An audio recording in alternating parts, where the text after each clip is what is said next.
नमस्कार दोस्तों, आपका स्वागत है हमारे इस YouTube चैनल में। आज के इस क्लास में हम कक्षा 10 की भूगोल विषय के पहला पाठ संसाधन एवं विकास में संसाधन तथा उसके प्रकारों के विषय में जानेंगे। चलिए जानते हैं संसाधन क्या होता है। संसाधन हमारी प्रकृति में मौजूद हर वह वस्तु संसाधन हो सकती है जो मानव की आवश्यकताओं की पूर्ति करती हो तथा जिसके विकास एवं निर्माण के लिए हमारे पास उचित एवं आवश्यक प्रौद्योगिकी उपलब्ध हो। अतः अगर हम दूसरे शब्दों में संसाधन को परिभाषित करें तो हम कह सकते हैं कि संसाधन मनुष्य के लिए अत्यंत आवश्यक होता है।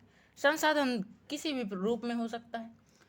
संसाधन प्रकृतिजन्य भी हो सकता है और मानवजन्य भी हो सकता है। प्रकृति द्वारा प्रदत्त हर वह वस्तु संसाधन होती है, क्योंकि प्रकृति द्वारा जो वस्तु प्रदान की गई है हमें, वह मानव के लिए अत्यंत आवश्यक होती है। और मानव जो अपने लिए वस्तु का निर्माण करता है, अपने लिए वस्तुओं का निर्माण करता है, वो भी मानव के लिए आवश्यक होती हैं, इसलिए वो भी संसाधन के अंतर्गत आती हैं। चलिए संसाधन के वर्गीकरण की ओर बढ़ते हैं। संसाधन के वर्गीकरण को 4 भागों में बांटा गया है। उत्पत्ति के आधार पर संसाधन, समाप्यता के आधार पर संसाधन, स्वामित्व के आधार पर संसाधन तथा विकास स्तर के आधार पर संसाधन। चलिए उत्पत्ति के आधार पर संसाधनों को हम जानते हैं। उत्पत्ति के आधार पर संसाधनों को 2 भागों में बांटा गया है, जैव संसाधन, अजैव संसाधन। जैसा कि नाम से ही स्पष्ट है, उत्पत्ति के आधार पे मतलब संसाधन की उत्पत्ति किस आधार पे हुई है, किस प्रकार से हुई है, इस आधार पे संसाधन को 2 भागों में बांटा गया है, जैव संसाधन, अजैव संसाधन। जैव संसाधन ये भी अपने नाम से स्पष्ट है। जैव का मतलब जीवित, जिस पे जीवन हो। जैव संसाधन के अंतर्गत वे संसाधन आते हैं जिनमें जीवन पाया जाता है तथा जो हमारे लिए आवश्यक होते हैं, जो हमारे लिए उपयोगी होते हैं। उदाहरण लें अगर हम इनका, तो जैसे वनस्पतियाँ, विभिन्न प्रकार की वनस्पतियाँ होती हैं जिनसे हम औषधि का निर्माण करते हैं, तेल आदि का निर्माण करते हैं। पशुओं का भी हम अपने दैनिक जीवन में उपयोग करते हैं।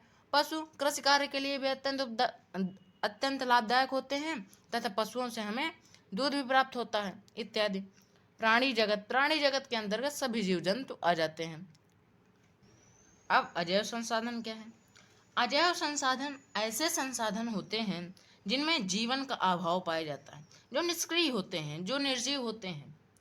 निर्जीव वस्तुएं जैसे लोहा, चट्टानें, धातुएं आदि, ये सभी निर्जीव हैं किंतु हमारे लिए उपयोगी हैं। लोहा से विभिन्न प्रकार की वस्तुएं बनाई जाती हैं।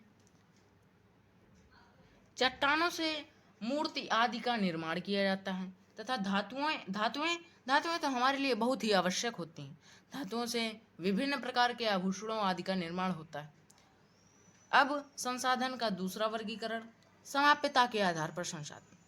समाप्यता के आधार पर संसाधनों को 2 भागों में बांटा गया है, नवीकरणीय संसाधन, अनवीकरणीय संसाधन। समाप्यता का मतलब इतना है कि ऐसे संसाधन जो सदैव के लिए होते हैं तथा कुछ ऐसे संसाधन होते हैं जो कुछ सीमित उपयोग के बाद नष्ट हो जाते हैं। इसी आधार पे इन्हें 2 भागों में बांटा गया है। अब नवीकरणीय योग्य संसाधन के बारे में हम जानते हैं। नवीकरणीय संसाधन का आशय है ऐसे संसाधन जिन्हें हम भौतिक, रासायनिक तथा यांत्रिक क्रियाओं द्वारा नवीकृत अथवा पुनः उत्पन्न किया जा सकता है, उन्हें नवीकरणीय संसाधन कहते हैं। जैसे जल, अब जल है तो जल अगर वाष्प के रूप में उड़ जाती है तो पुनः वर्षा के रूप में हमें प्राप्त हो जाती है, तो जल एक नवीकरणीय संसाधन हो गया।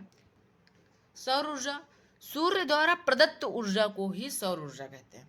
और सूर्य में लगातार नाभिकीय विखंडन तथा नाभिकीय संलयन की क्रियाएं होती रहती हैं, जिससे उसका जीवन अनंत काल तक है, जो कि समाप्त होने वाला नहीं है। इसलिए सौर ऊर्जा भी हमें लगातार प्रदान हो रही है, मिल रही है, लगातार सूर्य से मिल रही है। अब पवन ऊर्जा, पवन चक्कियां पवन ऊर्जा को कंज्यूम करके यांत्रिक ऊर्जा में परिवर्तित कर देते हैं, जिससे हमें ऊर्जा प्राप्त होती है। अब अनवीकरणीय संसाधन, अनवीकरणीय संसाधन के अंतर्गत ऐसे संसाधन आते हैं जिनका हम एक बार उपयोग करने के बाद पुनः उपयोग नहीं कर सकते हैं, या यह कह सकते हैं कि जो सीमित मात्रा में उपलब्ध हैं, जैसे खनिज तेल, कोयला, पेट्रोलियम आदि। इन सभी को हम यदि अत्यधिक इनका दोहन करेंगे तो एक ऐसा समय आएगा कि ये समाप्त हो जाएंगे और जिन्हें पुनः प्राप्त नहीं किया जा सकेगा, क्योंकि इनके निर्माण का समय काफ़ी अधिक होता है। अब संसाधन के शेष 2 प्रकारों का अध्ययन हम अगली कक्षा में करेंगे। हमारे साथ जुड़ने के लिए आपका बहुत बहुत धन्यवाद। अगर वीडियो पसंद आया हो तो लाइक करें, कमेंट करें और शेयर करें तथा हमारे चैनल को सब्सक्राइब करें। धन्यवाद।